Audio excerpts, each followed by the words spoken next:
ഒരുപക്ഷെ ഇദ്ദേഹത്തിന്റെ വൈഫ് മഹസൂസിന്റെ കാര്യം ഓർമ്മിപ്പിച്ചിട്ടില്ലായിരുന്നെങ്കിൽ ഇദ്ദേഹത്തിന് 1,00,000 ദിർഹമാണ് നഷ്ടമാവേണ്ടിയിരുന്നത്. ഹലോ, അപ്പോൾ എല്ലാവർക്കും പുതിയൊരു വീഡിയോയിലേക്ക് സ്വാഗതം. മഹസൂസിന്റെ 159ാമത്തെ ഡ്രോയിൽ റാഫൽ ഡ്രോയിൽ വിൻ ചെയ്തിട്ടുള്ള 3 വിന്നേഴ്സിന്റെ ഡീറ്റെയിൽഡ് അവര് പുറത്ത് വിട്ടിട്ടുണ്ട്. 56 വയസ്സുള്ള ക്രിസ്ത്യൻ എന്ന ജർമ്മൻ സ്വദേശി 12 വർഷമായി ദുബായിലാണ് ജോലി ചെയ്യുന്നത്.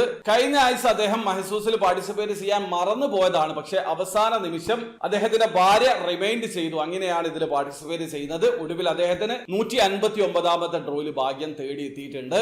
1,00,000 ദിർഹമാണ് വിൻ ചെയ്തിട്ടുള്ളത്. നാട്ടിലെ 22 ലക്ഷത്തിന് മുകളിലാണ്. അദ്ദേഹം റിട്ടയർമെന്റ് പ്ലാനൊക്കെ പ്ലാൻ ചെയ്യുന്നുണ്ട് എന്ന് മഹസൂസിനോട് പറഞ്ഞിട്ടുണ്ട്. ഏതായാലും ഒരു വിന്നർ അദ്ദേഹമാണ്. ഇനി രണ്ടാമത്തെ വിന്നർ മുഹമ്മദ് എന്ന പേരുള്ള പാകിസ്ഥാനി സ്വദേശിയാണ്. 39 വയസ്സുള്ള അദ്ദേഹം പ്രൈവറ്റ് കമ്പനിയിലെ ഡ്രൈവറാണ്. ഇനി മൂന്നാമത്തെ വിന്നർ വെദുല എന്ന ഇന്ത്യക്കാരനാണ്. 54 വയസ്സാണ് പ്രായം. ഈ ഒരു 3 പേരാണ് ഈ പ്രാവശ്യത്തെ റാഫൽ ഡ്രോയിൽ വിൻ ചെയ്തിട്ടുള്ളത്. വിൻ ചെയ്തിട്ടുള്ള ഓരോരുത്തർക്കും 1,00,000 ദിർഹമാണ് ലഭിക്കുക. നാട്ടിലെ 22 ലക്ഷത്തിന് മുകളിലാണ്. നിങ്ങൾക്കും മഹസൂസിൽ വിൻ ചെയ്യാനുള്ള അവസരമുണ്ട്. 35 ദിർഹമാണ് ടിക്കറ്റ് പ്രൈസ്. പ്രോമിസിംഗ് ആയിട്ട് എല്ലാ വീക്കിലും റാഫൽ ഡ്രോയിൽ 3 പേര് 1,00,000 ദിർഹം വിൻ ചെയ്യും. അതോടൊപ്പം തന്നെ first prize, second prize, third prize, fourth prize, fifth prize കാറ്റഗറിയിലേക്ക് വിൻ ചെയ്യാനുള്ള അവസരം കൂടിയുണ്ട്. മെഗാ ഡ്രോ പ്രൈസിന്റെ കാര്യമാണ് പറയുന്നത്. അപ്പോൾ മഹസൂസിൽ എങ്ങനെയാണ് പാർട്ടിസിപ്പേറ്റ് ചെയ്യാൻ അറിയാത്ത ഒരാളാണെങ്കിൽ അതിന്റെ ഒരു ഡീറ്റെയിൽ ആയിട്ടുള്ള വീഡിയോ ഞാൻ ചെയ്തിട്ടുണ്ട്. വീഡിയോയുടെ ലിങ്ക് ഡിസ്ക്രിപ്ഷനിൽ ഉണ്ടാവും. അറിയണം താല്പര്യമുള്ള ആൾക്കാർ ആ വീഡിയോ കണ്ട് മനസ്സിലാക്കാൻ ശ്രമിക്കുക. അപ്പോൾ വീഡിയോ ഇഷ്ടപ്പെടുന്നെങ്കിൽ ലൈക്ക് ചെയ്യുക, ചാനൽ സബ്സ്ക്രൈബ് ചെയ്യാൻ നിങ്ങളെ സപ്പോർട്ട് എല്ലാവരും. അടുത്ത വീഡിയോ കാണുന്നവരെ ബൈ.